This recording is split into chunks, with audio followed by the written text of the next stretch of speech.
Now, let me introduce to you guys our next presenter. She finished her Bachelor of Arts in Linguistics and Literature at the University of San Carlos, where she is currently a Master of Arts in Literature candidate.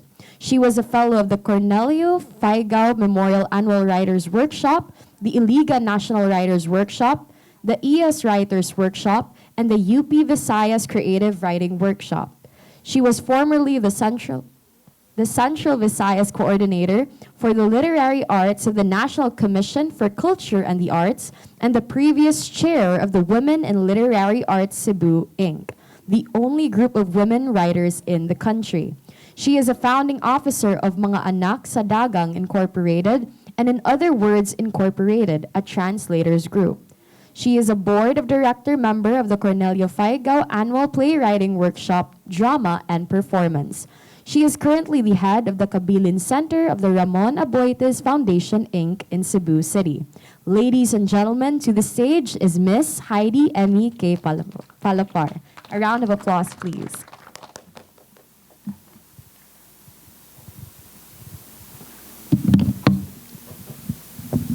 Daghang salamat. I actually graduated from a BA in Mass Comm in UP, so not linguistics. That's what I heard, so. Sorry, it's okay. It's fine. Anyway, maing buntag sa tanan. Yeah, this is the title of my presentation. This is actually more of a initial results of the research I'm doing about food. There are actually so many because there are several. Because the institution or the department that I work for, the Kabilin Center, one of its thrust is to promote and preserve Cebuano culture and heritage. And one of the things that we notice is that there are only a few studies done about Cebuano culinary heritage. So even in the pandemic, we started to document several of the food, no, and the different dishes, the different delicacies that we have here in Cebu, and the joys and the perks of being involved in that kind of study. You get to go over these researches and have access, no, to the information, the wealth of information, and then you get to see some things, no, some insights you get from these studies or from these researches. In 2021, Cebu and the Philippines, of course, celebrated the 500 years of the victory of Mactan in 2021. No? I said that in 2023, this year, we commemorated, because we were about to end, it actually finished, but we commemorated the 125th anniversary of Philippine independence from Spanish colonization.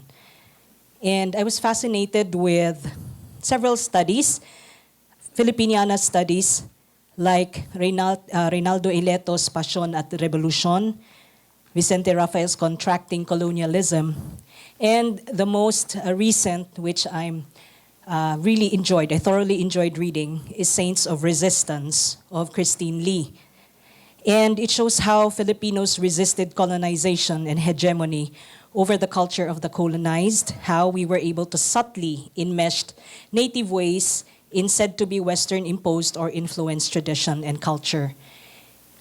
In Christina Lee's Saints of Resistance, she shows how Filipino iconographic devotionals can be twisted and can show subtly how the natives resisted the colonial imposition on, in this matter, faith, no, and religion. So I was thinking, why not apply that to food as well? Why? Next slide, please. By the way, this study is also born out of the several conversations I had and continue to have with Cebuano food scholar Mrs. Luela Alex, because we're also, hopefully this will materialize, we're going to put up an exhibit on Cebuano food at our center in the first half of 2025. Hopefully that will really materialize. And so this came about, our series of talks. What I'm going to present this morning is that I will show how resistance can be seen through the local appropriation of imposed ideologies. No? And so in that every day, our forefathers, foremothers, our ancestors were doing everyday resistance. And we can see that in the food over time, how food dishes, for example, that were taught or that were taken from Spanish, for example, influences, have eventually become our own. Next slide, please. I will show that resistance came in through food, came about in three ways. One, in substitution, particularly the absence, because there was an absence of original ingredients in, for example, a certain Spanish dish. And what is produced is a sort of, from the point of view of the Spaniards, it was a pseudo dish, in a sense, of the original. But for us, it was a new dish. And deviating from the original, it became Filipino or Cebuano for that matter. And that is what Dr. Doreen Fernandez calls indigenization of food. The second is that there were also dishes introduced, certain ingredients introduced to us by, for example, the Spaniards, that, we might be able to tolerate, imbibing it, eating it, but there were those that we really had an aversion to. And there's a way, there was a way how we go around it. The other way is resisting through accommodation. We accommodated it, but there is still the twist of how a certain eater, or the one eating, can actually also still impose his or her own taste. And I will also introduce a few of the food that were eaten during the war, okay, particularly World War II. Next slide, please. Let me begin with substitution leading to indigenization. One of the examples, I'm only going to give one, but there are actually several. But because in the interest of time, let me introduce first saffron. I think you know what saffron is, no? Crocus sativus. It's a flower intimately associated with Spanish cuisine. In fact, it was really one of the spices most sought out, and it remains, even today, the world's most costly spice. And this is the reason, this is the cause of the downfall of Magellan going around the world and ending up getting killed here in our islands. And at the same time, the reason why we were colonized in a sense. No? So the root cause is this one, the spices. Because we didn't have saffron, so when we were introduced to certain Spanish dishes, which included the ingredient saffron, we had another ingredient that we sort of, put in place of the saffron, and that was turmeric. It's Curcuma longa, that's the scientific name. It's a flowering plant too, but it's actually of the ginger family, kanang luya. And luya, or rather turmeric, was already actually documented in Pigafetta's food vocabulary in 1521.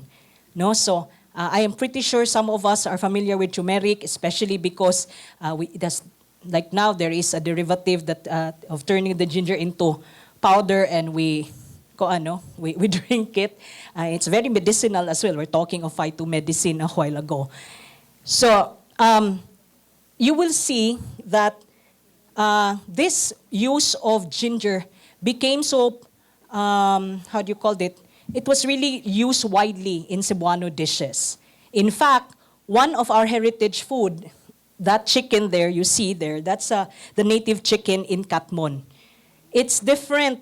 I don't know, have you eaten it? For those who are Cebuanos here who have been to Katmon, the native chicken in Barili is different. But there is also native chicken in Katmon. In Barili, it is dry. In Katmon, it has a sauce. So it is stewed. In Numanhog, sorry, not Barili. Silingan, manggod sila. And then, in Katmon, it's basa. No? There is a sauce to it. And may bawjug ka, nga gigamitan siya og turmeric or ginger, not just because of the taste, but because muyelo siya. Saffron lahi og color niya. Muna nga atoa nga murag gi-substitute. And by doing so, we have created food that is Cebuano na gyud. Next slide, please. Let's go to a version. And I would like to take the case of beef. No? Beef was a Spanish introduction. But it has been noticed, and although it is not formally documented, but if you ask also several people, Cebuanos have more or less an aversion to beef. Di sila ganahan sa pagkalangtob niya. They don't like the smell of or the taste of kanang game. Murag the game nga taste. No, gameness. Yeah, something like that. I have an aunt who really avoids eating beef. I sort of inherited that. I don't like beef that much. Burger lang tingali ang muraganahan ako. No. Anyway, and you can see that because if you taste, for example, linatan or pochero, di ba, naa siya manggoy ka ng not only the smell, but in the taste ka nang mo pilit nga, how do you that? There's an aftertaste, but there's also mo pilit nga, how do you call that? The grease, the sebo. Yes, correct. Some people also do not like that. But many still eat beef. But have you noticed, for example, in the case of pochero, you compare pochero nato and the bulalo, which is sort of like a counterpart in Luzon. Bulalo does not have ginger. But atong pochero has ginger. Ginger is a way to counter the taste and the smell. And if you notice also our pochero, it has a lot of ingredients in it. Daghanon, vegetables, unsa na diya, lain-lain ay cabbage, etc. No? So, that's how we counter the aversion to beef. On the other hand, next slide please, we have the case of kanang accommodation, and we see it in our love for clear soup. And I'm just including here one example, which is the utan Bisaya. Yeah, nga plain ragyod na siya, plain sad kay ang taste. Initially, the taste relies on vegetable for flavor. But this is where the accommodation comes in. You adjust, muni, it gives way to the taste of the eater. Why? Because plain man siya, you let the person adjust the flavor accordingly. How? By letting him or her add soy sauce, vinegar, chili. In certain dishes, gani, pwede nimo butangan og bagoong.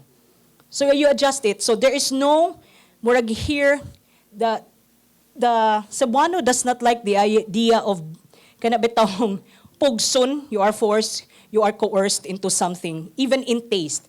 The imposition of taste here, you don't see that in the Cebuanos, and you see that in their love for utan Bisaya. Ibutang na nimo, pasagdan ka, unsaon nimo go pagkuan, pagtimpla, no? Pag flavor. You also have that in Tinuma. We love our soup to be clear. Di ta ganahan nga kanang murky tanahon, no? Ang ato ang soup. But I will move to the third point. Food in warning. What were the food that our forefathers and foremothers actually ate during the war? One is glutinous rice. Pilit. Muni ang source of carbs before. Di na makakinanglan magluto niya, dugay man madaot, no? ang glutinous rice. Cebu is not a rice-growing province. We got our rice from Iloilo and Bohol, no? But okay, corn country, no? But we create a lot of delicacies out of rice or the glutinous rice cakes, no? Bebengka, bodbod, tanan. Murag tanan na lang. Bodbod, now considered a delicacy, became also a food on the go during World War II. It can be filling, carbs good, and can be taken in as is or paired with any dish. No? Usahay kita kuan ng mga tao nga muka putumayan niya usay parisan og kanang viand, no? So medyo kuan siya. So food for soldiers or guerrillas who were on the go, or for civilians who moved to the hinterlands to hide, or remained, no? Those who remained in their residences but had to make do with what was available given the new communal order during wartime. So we relied, this was the source of carbs for our guerrilla or our soldiers nga who hopped from one province to the other, who really walked a long way to hide or to how do you call this, to reach out to other American kanang allies. So this was one of the food that was gone. And I read also in Luzon, it was suman. It's the same also. But we also made do with food that was available. It depended on availability and practicability. And so the Cebuanos also went back to their previous knowledge of food. So next slide, please. So, that's not the, sorry.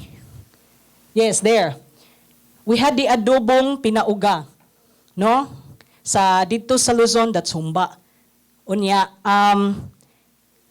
why adobong pinauga? Because this really lasts for long. No? Di na kinahanglan i-refrigerate. The same also with humba in Runda, kay isud gani na og taro, labi na magpista. Diba? So, humba compared to adobong pinauga has sugar. Inununan also lasts for long, no? Mas lami kung i-cook in a clay pot. And we also had, I did not include it, but kasahos, jerky, was also food during the war. Last slide, please. I included here, I'm adding here, that for Cebuanos, and probably some culture, also the other cultures of in the Philippines, recipes were not meant to be shared. Because one person who knows how to cook and who has a special dish, no, for her or him, it was a matter of pride. It was tied to identity. And if you have that knowledge, it's yours. You are revered for that knowledge. If you share it, you lose yourself. You lose a little bit of your stature, in a sense. I felt this was also a form of resistance. No, we keep our secrets also, no, and that is in the form of food. It was interesting because yesterday Sir Resil mentioned about Maria Ralio's Lagda sa Pagpanluto, published in 1930s. For me, that was groundbreaking because here you have a woman who was sharing her secrets about food, no. Anyway, the point of all here is that these are food for thought, no? But owning food, I believe, was not so much as imposing our sovereignty, no? But it was more like we are in terms of personality, we also like that. We love our freedom. We love to have our own choices. But more importantly, food as resistance is a show of how creative we Cebuanos are, no? We made do of what was the limitations. I believe creativity is about making do of only what you have, and within the terms of your parameters, you create something inventive and new. Daghang salamat ug hapit na sa tingay ta mangaon.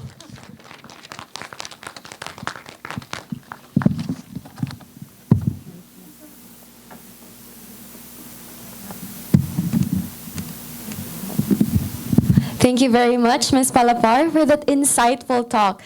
You know, some literature majors here have come across the word resistance in literature in our post-colonial class, and it's such an eye-opener how resistance can even be reflected in food. Diba, mga lit majors? Right. Now, thank you so much once again, Ms. Palapar.